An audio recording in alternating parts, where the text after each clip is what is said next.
Notre âme a été rachetée, mais elle n'est pas sauvée. C'est au prix élevé de sa vie et par son précieux sang que le Seigneur Jésus-Christ a racheté notre âme. Dieu va donc s'employer à sauver notre âme. Notre âme est le siège de notre personnalité avec notre caractère et nos pensées. Elle est séduite et incrédule. C'est pourquoi son salut nécessite de vivre par la foi, par l'Esprit de Dieu.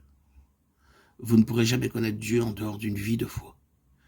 Il ne s'agit pas simplement de croire au Seigneur. Tous les hommes qui sont sauvés ont cru au sacrifice expiatoire de Jésus-Christ.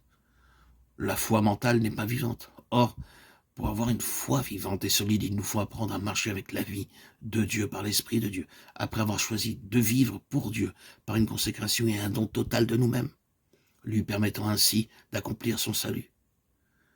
Quel rapport, me diriez-vous, tout cela avec le mariage? Dieu va développer en nous sa propre vie et nous éduquer. La prépondérance que cette vie va exercer nous permettra d'affronter les épreuves et les difficultés et d'apprendre à attendre patiemment l'époux ou l'épouse en vivant d'une autre vie, car notre vie naturelle, toujours impatiente, cherche à savoir, faisant des supputations, des choix mentaux qui sont étrangers à la volonté de Dieu. Mais ce n'est pas la méthode de Dieu. Il est évident qu'il ne faut pas s'unir à un inconverti, cependant lorsque nous nous marions entre enfants de Dieu, nous devons le faire selon le choix de Dieu. Il ne vous appartient pas de choisir l'époux. Le temps est une épreuve qui lutte contre vous. Mais si de tout votre cœur vous apprenez à marcher avec Dieu, il vous accordera par sa vie un potentiel de possibilités. Vous pourrez faire face à ces tentations et les repousser.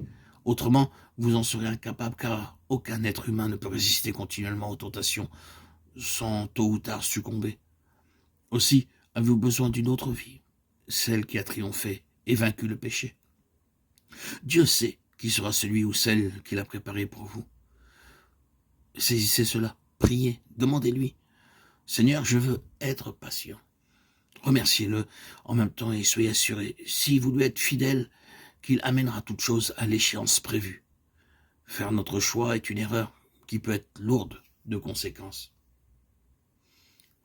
Pourquoi faisons-nous nos choix alors que nous devrions attendre de connaître le choix de Dieu, me direz-vous?